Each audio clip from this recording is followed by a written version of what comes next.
Hola, esto es Converso Verso a Verso, el podcast del Instituto Bíblico de Semilla de Mostaza. No me detengo, no quiero perder la inercia, entiendo, es una prueba de resistencia. Me mantengo estudiando versos, los nutrientes solo se integran con el alimento.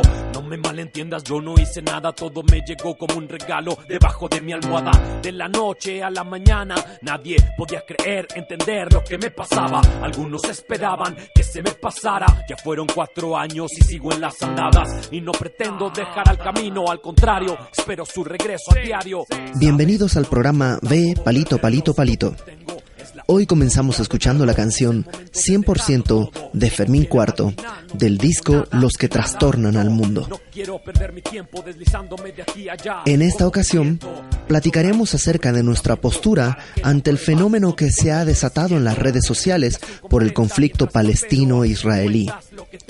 Asimismo, nos preguntaron acerca del purgatorio. ¿Qué es? ¿Y existe ese concepto en la Biblia? Por último, hablaremos acerca de la dinámica que hay entre confesión de pecados y disciplina dentro de la iglesia. Sin más que añadir, comencemos. Entregado al 100%. Hola, bienvenidos al 8º programa de Converso Verso a Verso. Y el día de hoy están conmigo JJ. Hola, buen día. Lenin Gutiérrez. ¿Qué tal, amigos? Un saludo. Isaac Espinosa. Saludos a todos. Dodo Robles. ¿Cómo están? Saludos. Genaro Álvarez. Hola, ¿qué tal? Y César Cárdenas. Hola, ¿qué tal? ¿Cómo están? Mi nombre es Ibert Cruz y el día de hoy queremos empezar con un tema que está, ha estado desde hace un tiempo muy candente, no solo en los medios de comunicación, sino en las redes sociales, que es este asunto del conflicto entre Israel y Palestina. Y platicando un poco antes, hablábamos de que es muy complicado tratar de explicar, porque de hecho es muy complicado tratar de entender realmente lo que está sucediendo ahí.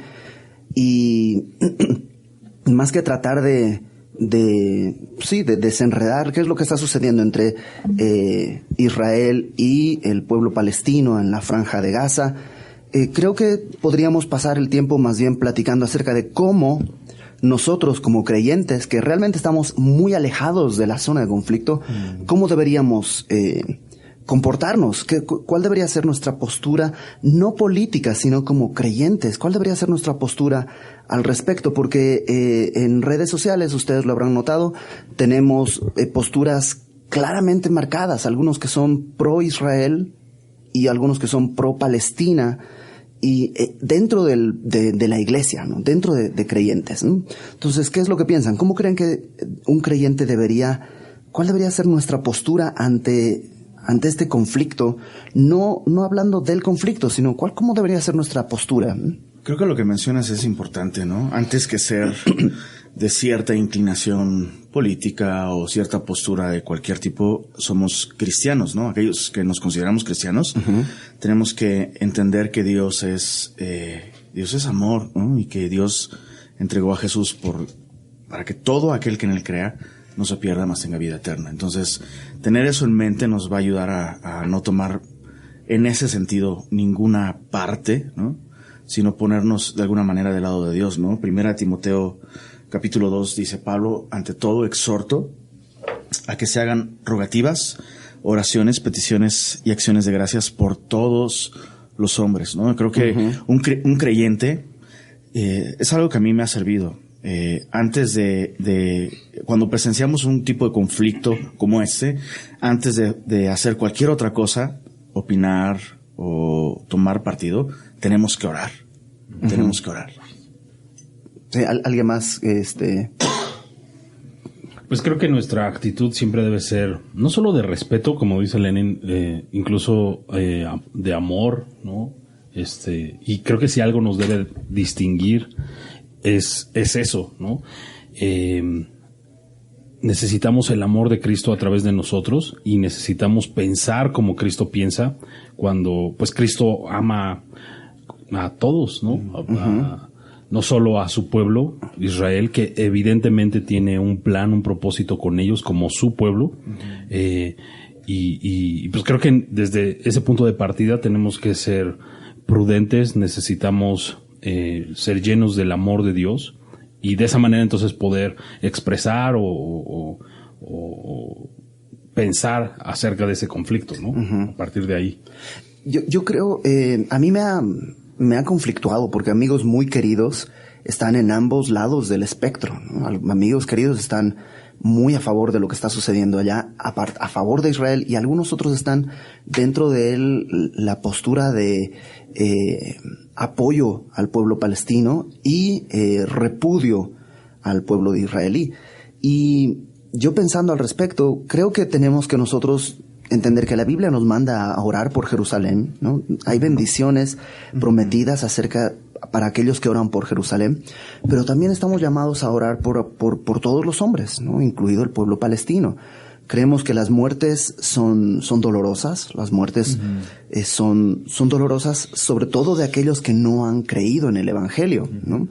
Y creo que, ya hablando en un tema mucho más cercano, si yo, Ibert Cruz, pongo en mi Facebook, muera el pueblo palestino que está atacando al pueblo de Dios, no sé qué, inmediatamente estoy cerrándome la puerta de aquellos pro-palestinos que necesitan el Evangelio. Y si pongo en mi muro al revés, muera el pueblo israelí, cómo está atacando, no sé qué, estoy cerrándome la puerta a predicar el Evangelio a aquellos que el día de hoy no son pro-Israel. Entonces, más que mantenerme neutral y apartado, creo que tengo que predicar el Evangelio a uno y a otro, porque realmente, al final de cuentas, si creemos que la palabra de Dios es verdad, hay una sola verdad que cuenta, que solo a través de Cristo es la salvación. Y ellos necesitan, unos y otros, conocer el Evangelio. Y yo no estoy en Israel, no estoy en Gaza. Entonces tengo que preocuparme por predicar el Evangelio a aquellos que tengo alrededor, ya sea en mi cuenta de Facebook o mis vecinos, ¿no? Claro, o sea, creo que es importante esto, la postura evangelística que nosotros debemos tener, ¿no? En Facebook ves muchas noticias posteadas, ¿no? Y creo que nosotros debemos ser hombres de una sola noticia, ¿no? La noticia del Evangelio, las buenas noticias. Creo que muchas noticias y muchas posturas, como dice Sibert, que ponemos, por ejemplo, en Facebook o las posturas que tenemos personalmente, nos cierran las puertas de predicar el Evangelio, ¿no? Tapamos el Evangelio, ¿no? Lo escondemos en nuestra vida con otras muchas noticias cuando somos hombres de una sola noticia, ¿no? Si algo hemos de anunciar a todos es el Evangelio. ¿Por qué? Porque los hombres van a morir de cualquier manera, ¿no? Ya sea en una guerra, ya sea en su casa, ya sea de viejos, ya sea de niños, pero todos van a morir, ¿no? Recordando un poco lo que decía Scurtopo, ¿no? Ya que hablamos, esperamos que ya hayan podido leer ese libro que recomendamos un par de programas atrás. Le decía a su sobrino. Su sobrino decía, es que ya entró Inglaterra en guerra. Y Scurtopo le decía, ¿y eso qué?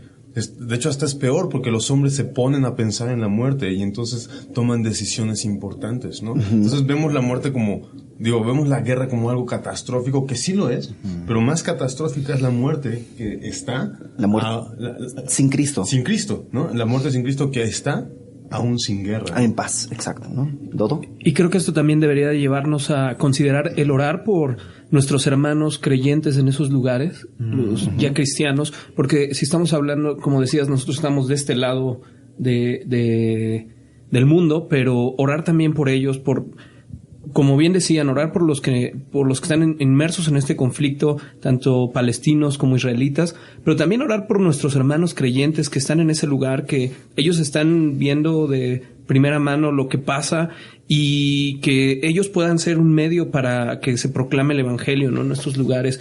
Creo que también orar por Israel, orar por Palestina, pero orar por nuestros hermanos en este lugar. Creo yo también que, pues, viendo los evangelios, nuestro Señor Jesús, cuando le preguntan cuál es el primer y más grande mandamiento, le dan la respuesta, dice, ahí les va el segundo. Y luego explica también quién es tu prójimo. Exacto. ¿Sí? Si no sabes cuál es el primero y el segundo, chécalo en tu Biblia.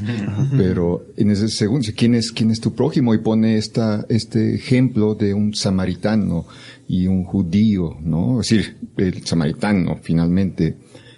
Es decir, y recordemos Efesios, nuestra lucha no es contra carne y sangre. Exactamente. ¿No? Inclusive nuestro Señor también, cuando a sus discípulos diciendo, y en esta ciudad no nos quisieron recibir, que echamos fuego y todo. O sea, no es esa si nuestra posición, creo, como cristianos, es seguir a Cristo. Uh-huh. Lo que Cristo nos enseñó, lo que Cristo dice, y eso lo podemos encontrar en su palabra.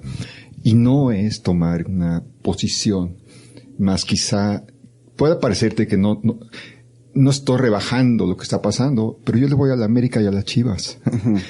O sea, me explico, no tengo por qué tomar una posición, decir, le vas a uno, estás en contra del otro. Sí, no, es Cristo realmente. Queremos que palestinos e israelitas sean salvos y conozcan el Evangelio. Yo tengo un amigo muy cercano, muy querido, que en las últimas semanas ha estado posteando cosas bien agresivas en contra de Israel, es más, en contra de cristianos que apoyan a Israel, pero así bien duro.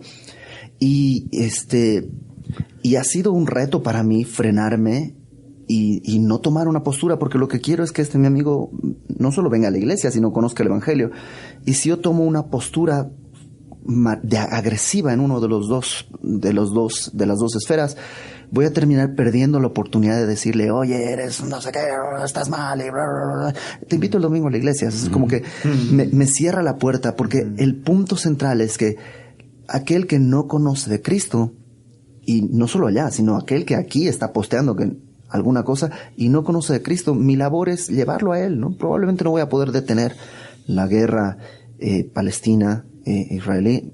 Por muchos posts que ponga en Facebook, no puedo afectar eso, pero puedo afectar mi relación personal con alguien, ¿no? Con un hermano o con un inconverso, ¿no? Que nuestras palabras sean sazonadas, ¿no? Con sal. Con sal. Nuestros pensamientos. Estamos en un tiempo donde, tras la bandera de libre expresión, ¿no? Criticamos, juzgamos, y la mayoría de las veces sin conocimiento, uh-huh. ¿no? Y eso es lo común en el mundo, los incrédulos, eso es lo común, pero para los creyentes creo que no debería ser de la misma manera, ¿no? Si algo debiera caracterizarnos es ser prudentes, es ser inteligentes a la hora de hablar, ¿no? Y Santiago lo dice en el capítulo 3, ¿no? Verso 10, de la misma boca proceden bendición y maldición, ¿no? Y está hablando todo esto acerca de la lengua, como pecamos muchas veces con lo que hablamos. Si Santiago estuviera viviendo en estos días, a lo mejor pondría de lo que texteamos, uh-huh. ¿no? De lo que ponemos en nuestros... Lo que posteamos. Y dice Santiago, hermanos míos, esto no debe ser así, ¿no? Entonces me alejo. Y ya, se me fue la onda, pero está chido. No debe ser así, sino que debe sola bendición, solamente un tipo de agua debe salir de tu boca, ¿no? Es lo que estás tratando de decir. O sea, ¿cómo dices que eres cristiano bendiciendo a los palestinos o a los israelitas, pero al mismo tiempo maldices al otro? ¿Me explico? Uh-huh. Dice Santiago, esto no debe ser así. Está bien chido eso que dices. Uh-huh. Pablo en sus cartas nos invita a imitarlo a él. Imítenme a mí como yo imito a Cristo Jesús. Y Pablo es un hombre que en su época caminaba en un mundo en conflicto. De hecho, había persecución a los judíos, pues como conoce a Priscila y Aquila, que fueron expatriados por la misma persecución. Y Pablo solo lo escuchamos decir, pronto estoy a anunciarlos el Evangelio, y no me avergüenzo del Evangelio porque es poder de Dios para salvación a todo aquel que cree. Al judío primeramente y también al griego. Y leyendo a Pablo en todo lugar a donde iba, lo que hacía era predicar el Evangelio y tratar de mostrar el amor. Decía, al judío me hice judío, al griego me hice griego, y al que me tenía que hacer como el que me tenía que hacer, precisamente para anunciar las buenas nuevas. Y eso pone sobre nosotros un reto, ¿no? Porque para poder hacer esto tienes que morir a ti mismo. O sea, vivimos en una época en la que, o no sé si es esta época, pero es la que nos tocó vivir. Y es tan importante tener la razón, y nos peleamos y discutimos por tener la razón, porque tengo la razón. Y a lo mejor a veces vale la pena perder la razón para ganar una relación con alguien, claro. ¿no? Y nuestra meta tiene que ser eso, llegar al Evangelio, conducir a alguien al conocimiento de Cristo y del amor de Cristo, ¿no es verdad? Entonces creo que esa es como nuestra postura. Uh-huh. A todo esto que tenemos que decir, creo, clara y explícitamente, las muertes son dolorosas, ¿no? Sí, pues, de uno y otro bando. Claro. Las vidas son valiosas de uno y otro bando. Y el conflicto que hay es parte de lo que está profetizado. O sea, las guerras no van a acabar. Y lo que podemos hacer es alcanzar a la mayor cantidad de gente que tenemos cerca y orar por aquellos que están lejos, para que si la muerte, como dice Isaac, los encuentra dormidos en cama o en el hospital o en el campo de batalla, que si cuando llega la muerte estén listos para presentarse delante de aquel que va a ser juez de vivos y muertos, ¿no es verdad? Verdad. ¿Alguna otra cosa más que decir al respecto? Bueno, si tienes algo más que decirnos, por favor escríbenos, con mucho gusto leeremos todos los comentarios y bueno. Déjenme ir rápidamente con una segunda pregunta a ver si nos da tiempo. Y tenemos, pues, ¿qué les parece lo de? Nos preguntaron acerca del purgatorio. Le damos, sí, está bueno probablemente. Nos preguntan, una persona dice: mis papás oían un programa de radio y hablaba acerca del purgatorio. ¿Qué es lo que la Biblia dice acerca del purgatorio? ¿Existe? ¿En qué parte de la Biblia está? ¿Cómo es esto? César, que estuvo haciendo una ardua tarea de investigación al respecto. Hice mi tarea, ok. Dice, si yo busqué en la Reina Valera, que es la Biblia que más utilizo, la palabra purgatorio, y no aparece, lo cual no significa pues que la idea pudiera no aparecer, pero estuve buscando y no encuentro algo. Entonces me fui al sitio del Vaticano, y en el sitio del Vaticano empecé por ver el compendio del Catecismo de la Iglesia Católica. Déjame aclararte esto también, o comentarte esto. No solamente en la Iglesia Católica es donde se tiene este concepto de un purgatorio. Algo parecido hay también en la Iglesia Ortodoxa y una copta. Así es. Y bueno, yo fui a la del Vaticano, al sitio del Vaticano, y encontré en este compendio una pregunta que dice, ¿qué es el purgatorio? Y ahí viene una explicación y con referencias hacia el catecismo propiamente, que es lo más grande, el catecismo, vienen explicados algunos conceptos. El compendio viene así como preguntas y respuestas.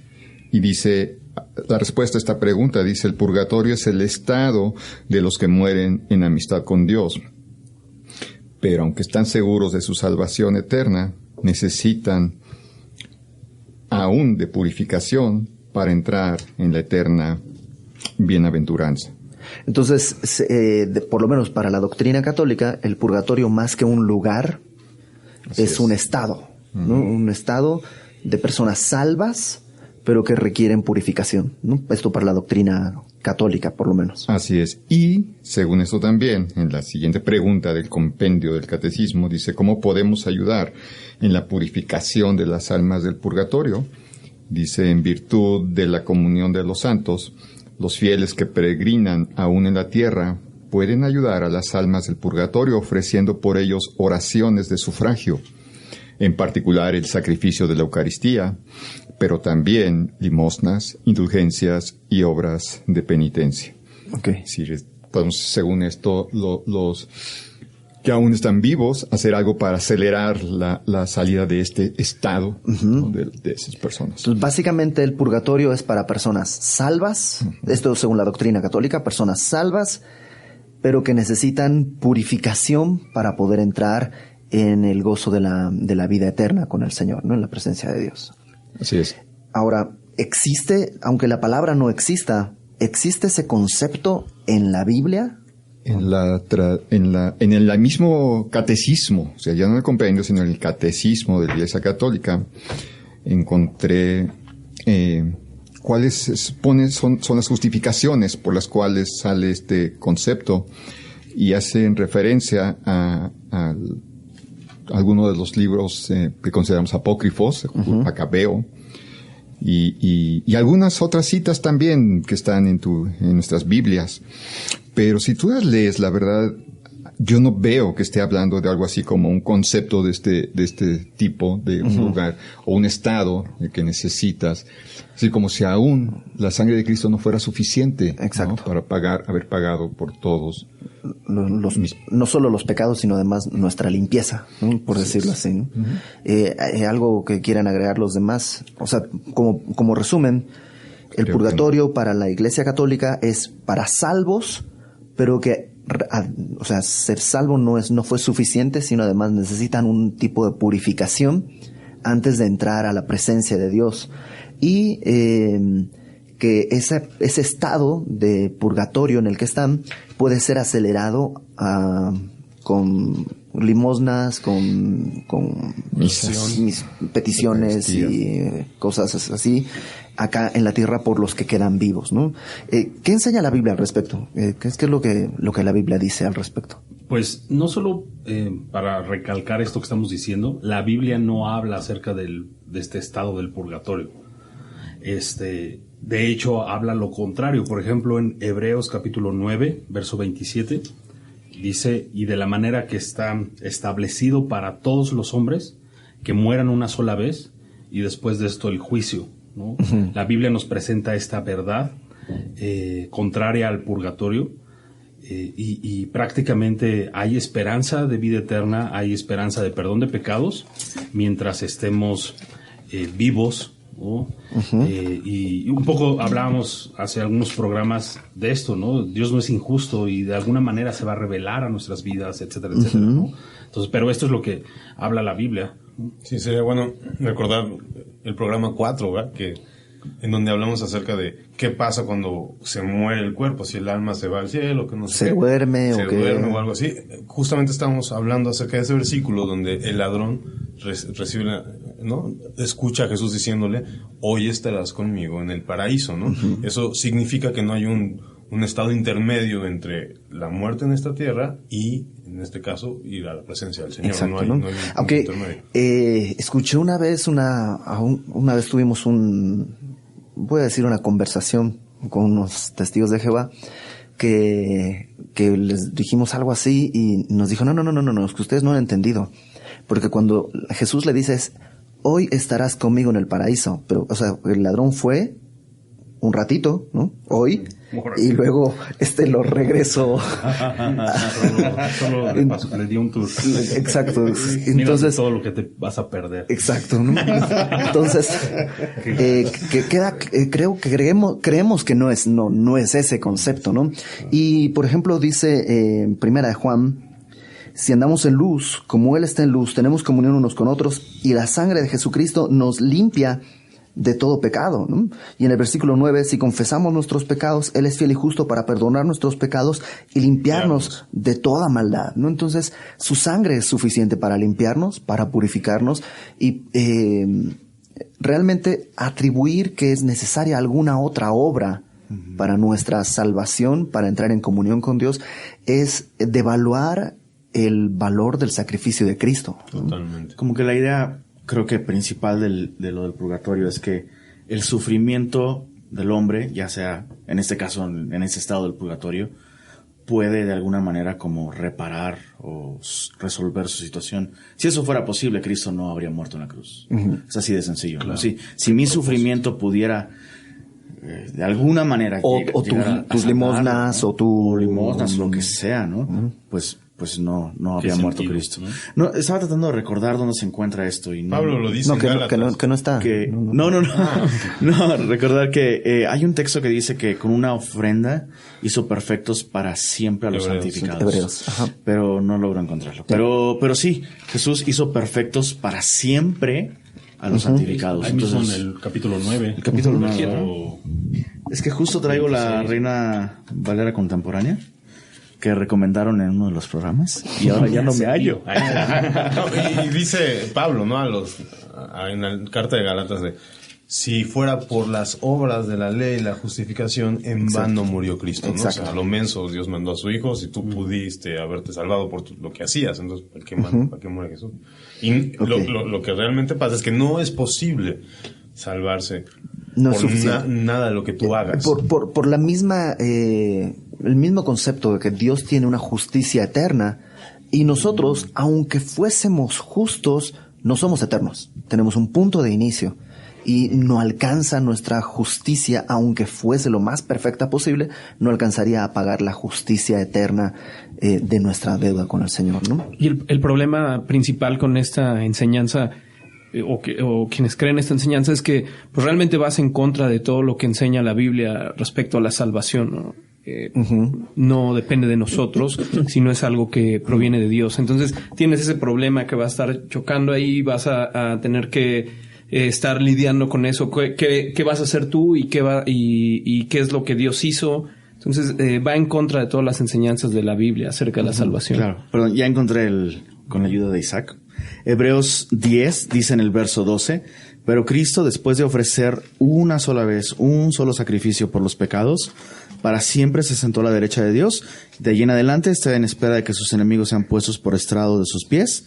Él, por medio de una sola ofrenda, hizo perfectos para siempre a los santificados. Hebreos 10, 12 al 14. Okay. JJ. Tito 2, 11 al 14 dice que la gracia de Dios se ha manifestado para salvación a todos los hombres, y esta gracia es la que nos enseña a renunciar a los deseos de este mundo y vivir en este siglo sobria, justo y piadosamente, aguardando la esperanza bienaventurada y la manifestación gloriosa de nuestro gran Dios y Salvador Jesucristo, quien se dio a sí mismo para redimirnos de toda iniquidad y purificar para sí un pueblo propio celoso de buenas obras. Entonces, hablar de purgatorio y de obras es totalmente contrario al carácter de nuestro Dios y Padre Celestial, que es un Dios de gracia y de misericordia. Verso 18 de Hebreos 10 también dice, cuando los pecados ya han sido perdonados, no hay más necesidad de presentar ofrendas por el pecado. Exactamente.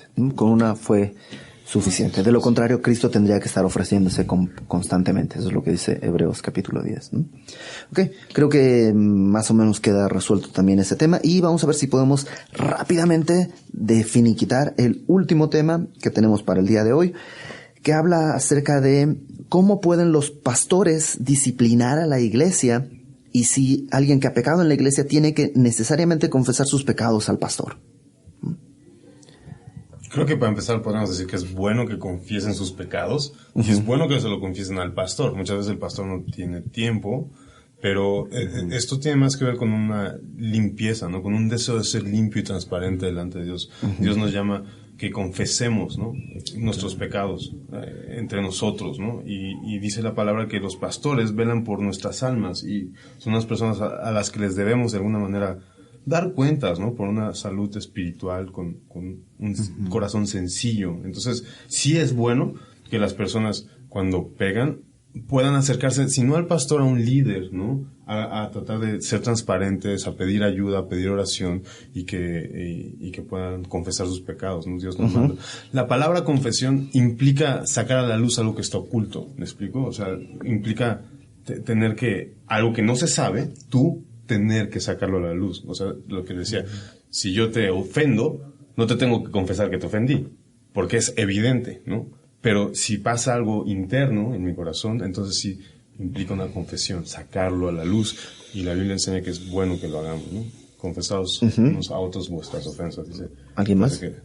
Pues hace un rato comentaban, ¿no? Este texto de Primera de Juan. Y de hecho, es un texto que a menudo ocupo para animar a las personas precisamente a andar pues en luz. Dice Primera de Juan que si andamos en luz, como Él está en luz, los resultados son increíbles.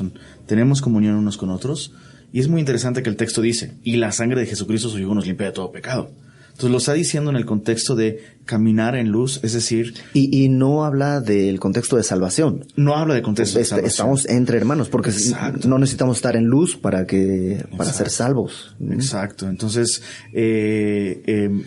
siempre animo a la gente con este texto a eso. O sea, si hay un área en la que tú sabes que necesitas sacar un pecado a la luz, ¿no? Pues no lo tengas en tinieblas, ¿no? O sea, tener una área oscura de mi vida en la que yo no le rindo cuentas a alguien a través de la confesión. Satanás puede usar esa área para minar mi relación con Dios y minar mi relación con mi iglesia o con otros. Incluso puede producir condenación y otro tipo de cosas, ¿no? Es terrible. Y es bueno también como aclarar, porque creo que de pronto venimos como de un contexto, al menos la mayoría de los mexicanos, ¿no? En la que pensamos que como que las autoridades espirituales quieren tener control sobre nosotros y saber lo que hacemos todo el tiempo. No se trata de eso, ¿no?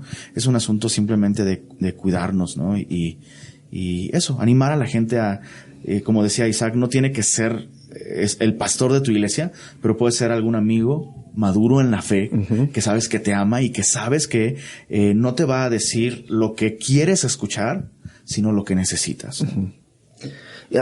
Confesión además implica humillación. O sea, confesar, es que yo ya le confesé mis pecados a Dios.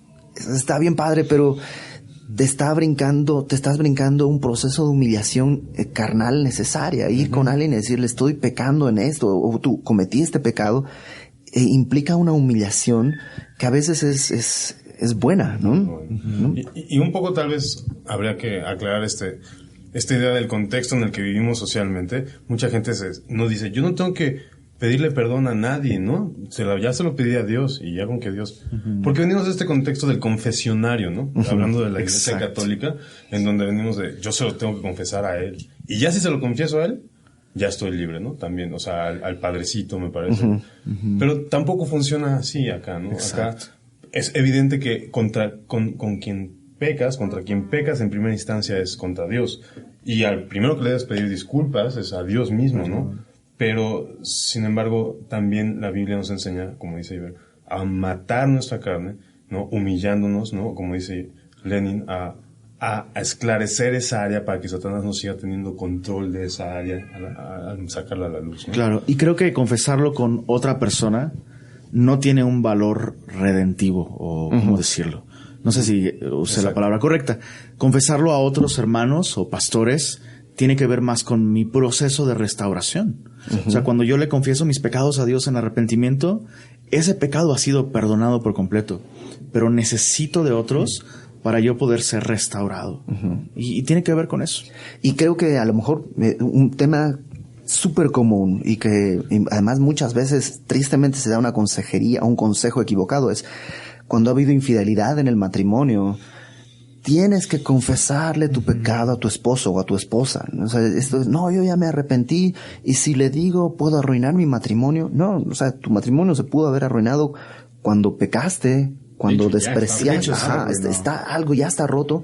No confesarlo, estás más bien retirando la mano de Dios, la posibilidad de que Él entre a limpiar verdaderamente tu relación con tu esposa o tu esposo y tu corazón, ¿no? Ahora, yo quisiera también aprovechar que comentas esto.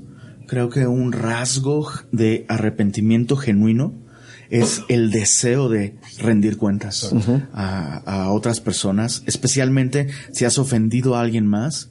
Un rasgo genuino de arrepentimiento es sacarlo a la luz. O sea, alguien que, digamos, por ejemplo, en ese caso que tú mencionas, ¿no? Dice estar arrepentido, pero no se lo confiesa a su esposa, no está arrepentido. No, eso no es arrepentimiento. No ha habido un fruto de arrepentimiento. ¿No? Y tal vez mencionar Proverbios 28:13, ¿no? Porque muchas veces tenemos miedo de confesar, pero Proverbios 28:13 dice, el que encubre su pecado no prosperará, mas el que confiesa y se aparta del pecado alcanzará misericordia. Es importante que no tengamos miedo a confesar el pecado, porque lo que vamos a recibir de Dios es misericordia, ¿no? Aunque las cosas se pongan peores. Puede haber muchas consecuencias, pero va a ser peor la consecuencia si lo encubres. Exactamente. ¿No? Y ahora, César. Primera de Juan 1:9, que citábamos hace rato, es si homologamos, si le llamamos pecado a lo que Dios le llama pecado, pues yo así lo entiendo. Si yo no estoy para nada en contra de que vayas con alguien maduro en la fe y lo digas, pero no es solamente ir con ese alguien, tú tienes que reconocerlo. O sea, no. Si a veces pienso que puedes ir con alguien a presumirle tu pecado, ¿no? A platicarle, ya le hice esto y esto, pero sin necesitas arrepentirte, necesitas ver ese arrepentimiento, como decían ahorita, y tú entenderlo, o sea, pequé. Y ahora un poco para contestar la segunda parte de esta pregunta, ¿cómo disciplinan los pastores a la iglesia en ese sentido? ¿Qué se puede hacer o a ver, platícame, ¿qué es lo que hay que hacer cuando alguien ha pecado? La Biblia nos invita, si vemos a nuestro hermano pecar, platicar con él y llamarle 1, 2, 3 veces la atención, y si se mantiene en el mismo pecado, nos invita a que llamemos testigos y sigamos hablando con esta persona y le predicamos el evangelio. Y si no hay un arrepentimiento, pues empiezan medidas disciplinarias. Por ejemplo, si eres un servidor, el servir entendemos que es un privilegio que nuestro Señor nos da, y un servidor también tiene ciertos rasgos de carácter que los encuentras en Timoteo y en Tito, y entonces es un ejemplo a los creyentes, y si está en pecado, pues obviamente ya no es ejemplo, y obviamente se le pide que deje de servir, entonces ya no va a vivir este privilegio, pero se le invita a vivir el privilegio más grande, sentarse a los pies del maestro a recibir su palabra. En algunas iglesias hemos escuchado cómo hacen cosas así bien rudas, ¿no? Y específicamente aquí en Semilla hemos aprendido, nuestro pastor siempre nos dice esto, ¿no? Nuestro pastor Fermín, que él entiende que no necesariamente tienes que exhibir a la persona que está en pecado, ¿no? Porque hay muchas razones, ¿no? De inicio, pues no estás mostrando el amor de Dios, no estás confiando en la palabra de Dios que puede restaurarle, etcétera, etcétera. Muchas cosas. Incluso puedes traer conflictos y malas consecuencias a terceros, etcétera.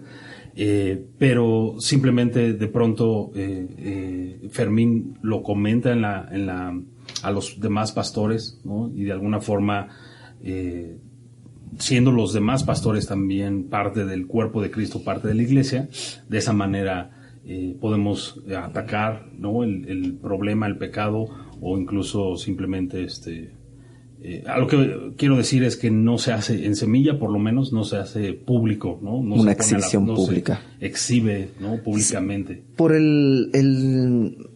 yo creo la esperanza de que esa persona sea restaurada. Y si alguien que cayó en pecado, o que pecó, más que cayó en pecado, alguien que pecó, lo exhibes, probablemente le puedes restar capacidad de comunión con sus hermanos de por vida.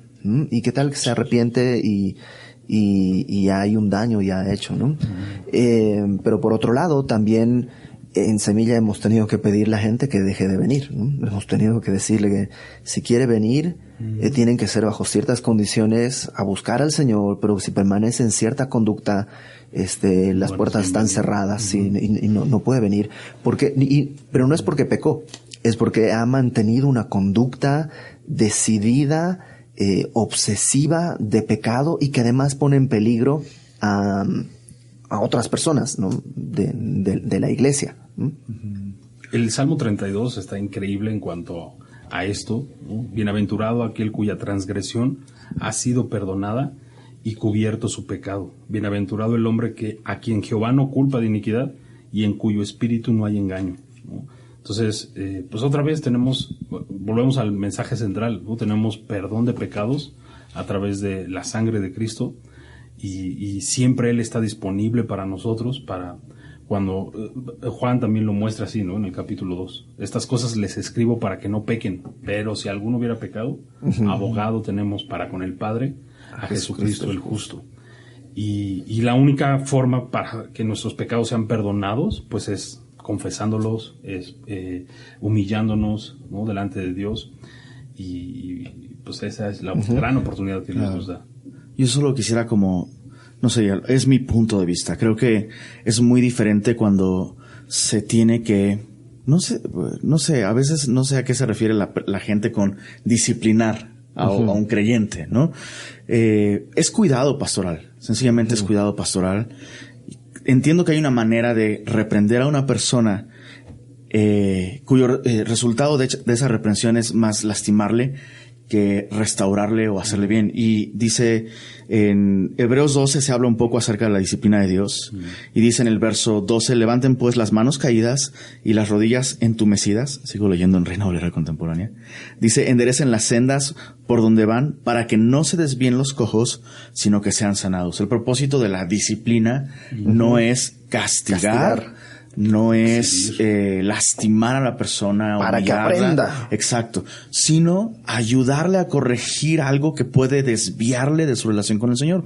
Y creo que es importante entender que sí hay como mucho más, no sé cómo decirlo, es más delicado cuando alguien que está sirviendo, especialmente en algún ministerio que tiene un impacto muy grande en la vida de la iglesia, digamos, por ejemplo, la alabanza, ¿no? Por ejemplo.